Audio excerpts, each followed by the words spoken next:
Today we're talking about trekking pole tents and the common mistakes that people make pitching a trekking pole tent and using them out on their backpacking trips. Now, trekking pole tents are more popular than they've ever been in the past. They're also known as non-freestanding tents. But if you don't understand how the geometry and the pitch and the performance is supposed to function on a trekking pole tent, then you could end up with a pretty frustrating experience. Mistake number one, that's probably the most important that we talk about today, is not understanding the geometry of the tent that you're working with. Because if you don't know how this thing is supposed to pitch and you're just doing a bunch of guesswork, then you're going to end up with a pretty bad pitch like I've got right here with the Durston X-Mid Pro 1. Now, I've intentionally pitched this very wrong to show you how bad this looks from a performance standpoint. Once crazy weather moves in, heavy rain, wind, maybe even snow, this is not going to perform the way that it is designed to. This has specific geometry to it to ensure that once it's pitched correctly, you get the best performance possible out of the tent. And this one, it uses a rectangular shape for the bottom of the tent.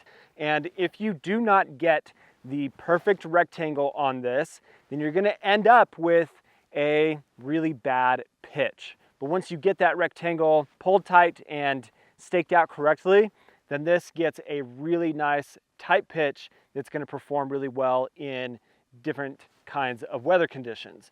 So you'll see that because of the way I have this pitched now, you've got weird pull on the fabric, the panels are misshaped, and I'm pulling weird down on a stake that isn't supposed to have as much tension on it as the corner stakes are. And that's just gonna lead to problems out in the backcountry. So you got to understand how the geometry of the tent you are using works. Mistake number two is using the wrong stake with your tent.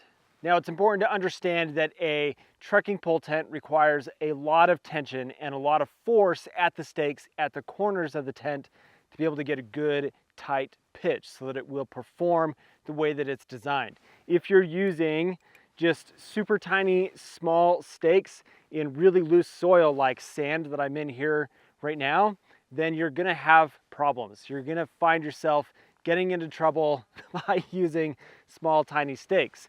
You may need to adjust and use longer stakes like these Easton Nano. These are like 9-inch long nail type of stakes that go super deep into the ground, and they are able to hold a lot of force because of how long they are, especially in loose soil or sand that you might be pitching in. So use the right stake with your tent so that you can get the best pitch possible. Mistake number three is over-tensioning the guy lines on your tent.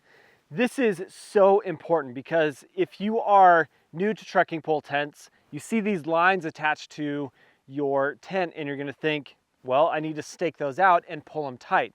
The issue with that is if you do that, it's going to change the geometry of the tent. A good example is this wall panel guy out that I've got right here. It is pulled way tighter than it needs to be. And oftentimes, guy lines are only meant to increase the stability of the tent when things get really crazy with wind or even some snow load. And if you are over tensioning these, then you're actually reducing the ability for the tent to function properly because you're changing the shape, you're changing the forces on the corners and the way that the tent is designed to handle those wind loads, snow load, and even heavy rain. So in the case of a wall panel guy out like this, then just having it a little bit loose, this will allow for the wind to not rip through this panel super hard because this is a pretty big piece of fabric here.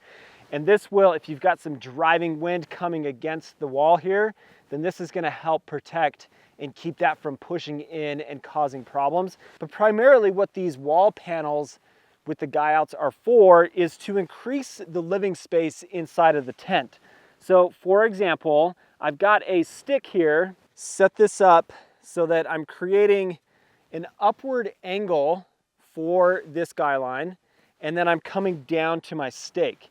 Again, I don't want to over tension this But now you can see that this is bringing that wall panel up a little bit higher, and it's increasing the living space here inside of the tent. When you've got guy lines on the sides here that are meant for stability of the tent in heavy winds, make sure that you're staking them out at the right direction. The way I have this one staked out is coming straight down across the vestibule. Really, it should be coming out this way so that I'm getting the most stability on all sides of that line. So just because your tent has guy lines doesn't mean they have to be used. They are there for stability in extreme weather conditions. But if you do guy it out, do it properly so that it actually performs and does what it's designed to do. And then mistake number 4 is blaming condensation on the tent. The reason for this is a lot of times these non-freestanding tents are single walled. There are plenty of double wall versions out there, so condensation is less of a concern in that case. But both of the tents I'm showing you here are single wall tents. And I see often in videos, even on like various posts on the internet, that people are like, this tent sucks because all it did was get a bunch of condensation. And it's important to understand that it's not the tent that is causing the condensation. It's your site selection for your campsite and the conditions that you are finding yourself in. If it's super humid and the temperature is dropping to that dew point range, all of your body heat and the moisture that you're expelling from your body as you're breathing through the night is just condensing on the inside walls of the tent. You just have to be more mindful about your site selection and making sure that where you choose to pitch the tent, you're able to manage that condensation a lot better. Oftentimes it is so important to get that proper pitch because that helps with the ventilation of the tent, and it's going to make sure that you're able to get the proper airflow so that you can reduce the amount of condensation. Well, there you go. 4 common mistakes that I see with trekking pole tents. Do you agree with me? Let me know down in the comment section and add any other mistakes that you think are relevant to this style of backpacking tent. But thanks for watching today, guys. If you are not subscribed, please do subscribe. Hope you have an awesome day. We'll catch you later.